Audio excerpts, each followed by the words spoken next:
Perlu saya sampaikan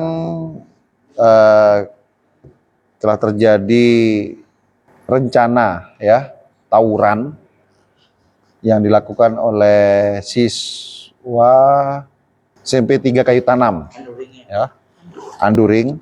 Kebetulan di sini kami bersama kepala sekolah SMP Negeri 3 dan dari sekretaris Dinas Pendidikan. Kejadian di tanggal 22 Agustus kemarin, itu sore hari pas pulang sekolah, sekitar jam 2, jam 3, tepatnya di depan MTS 1 Padang Pariaman.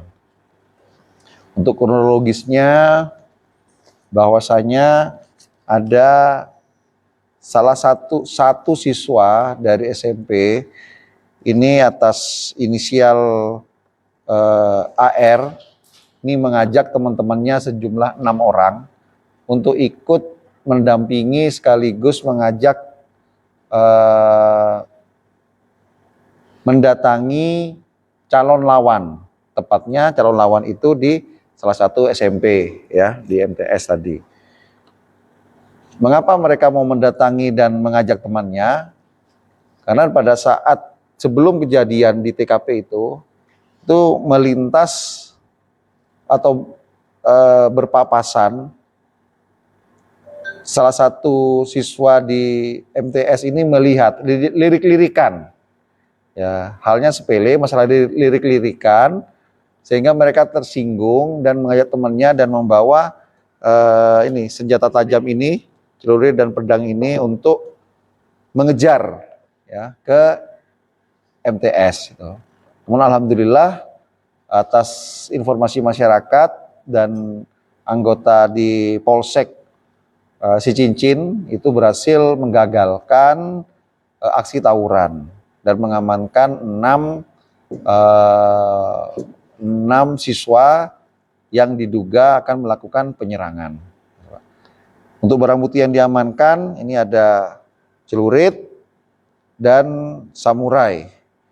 Sepanjang celuritnya 40 cm dan samurainya hampir 1 meter.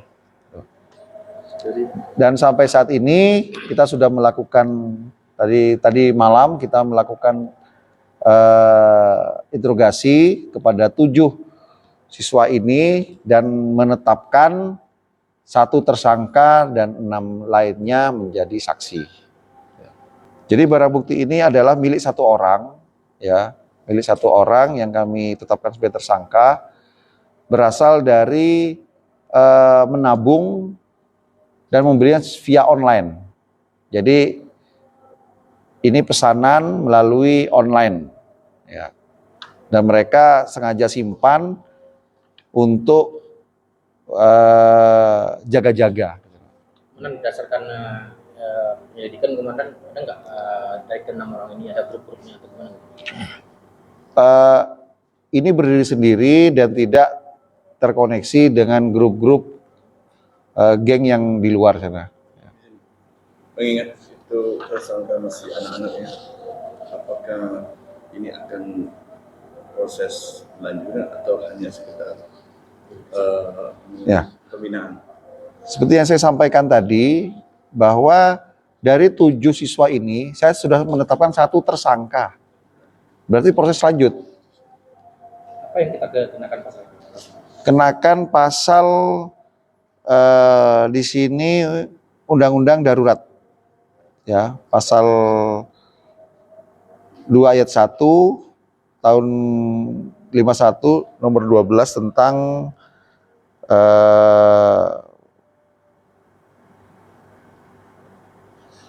Undang-Undang Darurat membawa sajam, karena usianya ini rata-rata usia 13-14 tahun. Kemudian yang 6 siswa lainnya kami kembalikan kepada orang tua dan sekarang masih proses mediasi dan pertemuan antara dari Polres dengan pihak pemerintah daerah, dengan pihak sekolah, wali nagari, dan pihak orang tua. Ada lagi? Ini pengakuan kawan-kawannya, ini geng apa namanya? Ini berdiri sendiri. Ya, mereka hanya mengajak geng sekolah, lebih kepada geng sekolah.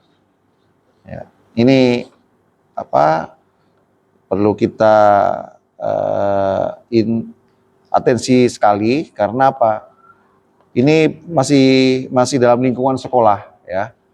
Karena pulang sekolah dan tepatnya ini di salah satu sekolah MTS dan berangkat dari sekolah itu mengajak, mempengaruhi, memprovokasi teman-temannya untuk ikut serta.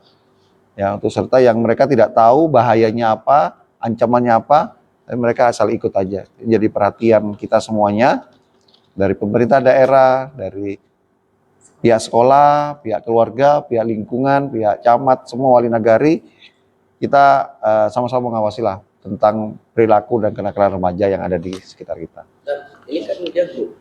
Awal bergerak juga ada media sosial, di WA atau gimana nih? Mereka mengajak teman yang ada di sekolah.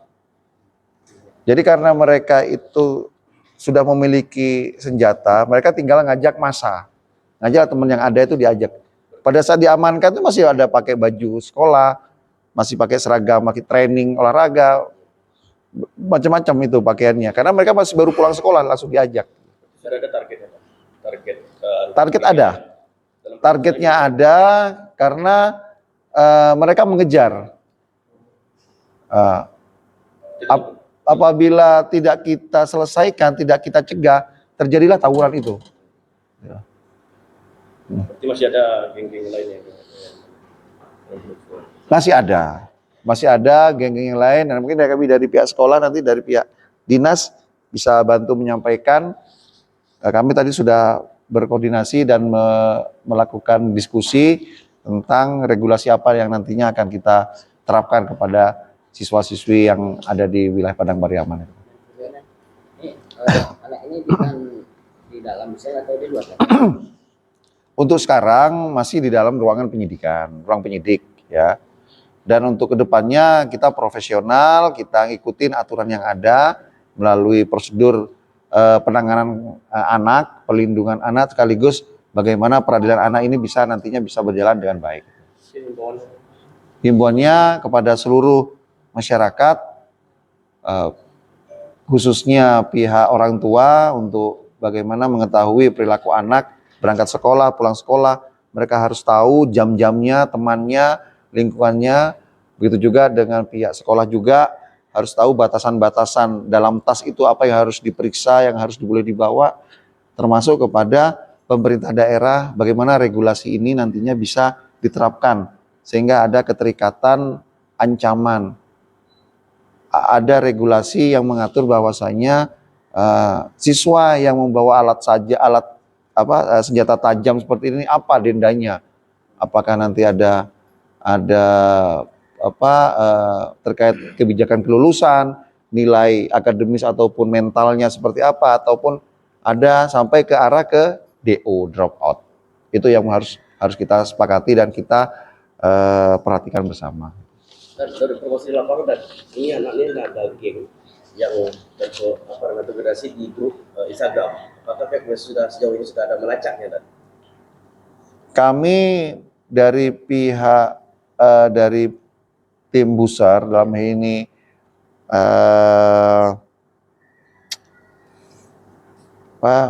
dari medsos ya, peninjauan terhadap medsos, kami terus berupaya melihat perkembangan geng-geng yang lain. Ya. Apabila geng itu melakukan aksinya, kita berupaya untuk mencegah. Ya selagi anak itu positif, kegiatan gengnya positif, ya pasti kita pantau saja. Tapi kalau melakukan aksinya anarkis, apalagi aksi tawuran, secepat mungkin kita lakukan upaya penangkapan dan pencegahan. Nah, dengan kejadian ini adakah upaya dari Polres Pabreman untuk melakukan sosialisasi ke SMP SMA yang ada di Pabreman? Ya, kami terus berupaya menggandeng semua pihak, stakeholder, pemerintah daerah, kemudian tokoh masyarakat, nih mama, kemudian para orang tua juga menyampaikan tentang bahayanya. Kita sampaikan bahayanya bahwa menggunakan senjata tajam ini kalau kena kulit ya pasti luka. Malah lebih kepada ancaman hilang jiwa ataupun meninggal dunia. Jadi ancaman kerugian jiwanya ada, ancaman hukumnya juga ada. Membawa saja ada proses hukumnya, apalagi melakukan untuk melukai ataupun merugikan orang lain. Ya. Oke, silakan. Dengan adanya temuan seperti ini Pak, Dinas Pendidikan sendiri menanggapi seperti apa?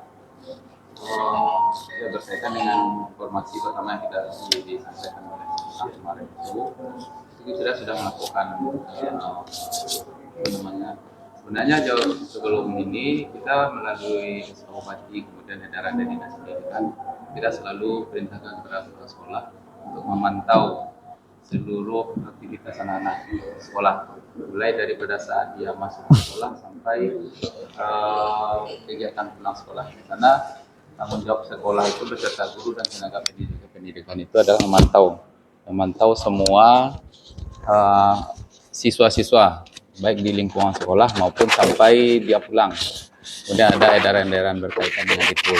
Kemudian berkaitan dengan kegiatan ini, kasus yang sudah kita temui ini mungkin karena ini sangat luar biasa ini, karena memang sekali ini kita temukan di sekolah, ini ada kasus seperti ini gitu.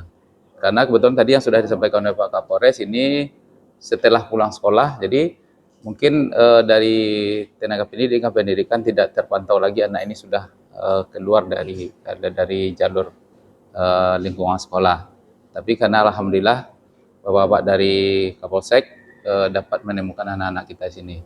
Kemudian untuk tindakan kita secara untuk siswa, mungkin siswa yang berlima itu kita akan tetap lakukan pemantauan bagaimana aktivitas mereka ke depan. Bagi yang dinyatakan tadi oleh Bapak Kapolres sebagai tersangka, itu mungkin kita juga akan tetap terima sesuai dengan hukuman yang ada yang akan dijatuhkan nanti. Tapi proses pembelajaran misalnya, karena beliau ini, anak kita ini sudah kelas 3 SMP, di kelas 9 ya. Oh, masih kelas 8. Ya, kelas 8. Jadi nanti prosesnya akan kita, apakah dia bisa ujian di dalam atau bagaimananya, nanti kita akan lakukan itu. Karena pendidikan itu tetap harus berjalan pada anak-anak bangsa ini. Sanksi keras yang akan kita lakukan untuk kalau seandainya menemukan lagi kasus seperti ini, apa yang tindakan keras kita lakukan? Kalau secara undang-undang mungkin kita akan laporkan ke ke Polsek atau ke Polres. Sanksi pemberhentian atau gimana? Kalau saksi pemberhentian menurut Undang-Undang Pendidikan itu kita tidak boleh memberhentikan siswa. Tidak boleh memberhentikan siswa sejauh itu belum ditetapkan sebagai itu melanggar hukum sekali. Gitu. Ada dari Dinas Pendidikan sendiri men-tracking sekolah-sekolah lain, mungkin ada upaya sekolah-sekolah ya, lain. Mungkin kedepannya kita akan lakukan tracking ini. Karena dari informasi yang sudah didapatkan dari kepala sekolah tadi, kita akan lakukan tracking bagaimana kalau mungkin ada grup-grup yang kita sampaikan tadi, kawan-kawan satu grup itu tidak hanya di sekolah, mungkin dengan sekolah-sekolah lain, dengan MTS dan segala macam. Sebelum kejadian ini pernah nggak Dinas melakukan sosialisasi tentang bahaya anak remaja? Oh, kita melalui instansi lain sudah ada melakukan itu. Mengenai kenakalan remaja itu. Bahkan kemarin itu dengan Dinas Sosial P3A berkaitan dengan kenakalan remaja ini dan perlindungan anak, kita sudah lakukan sosialisasi. Pertamanya melalui guru-guru yang ada di sekolah, kemudian dengan kepala sekolah. Nanti kepala sekolah yang akan menyampaikan ke siswa.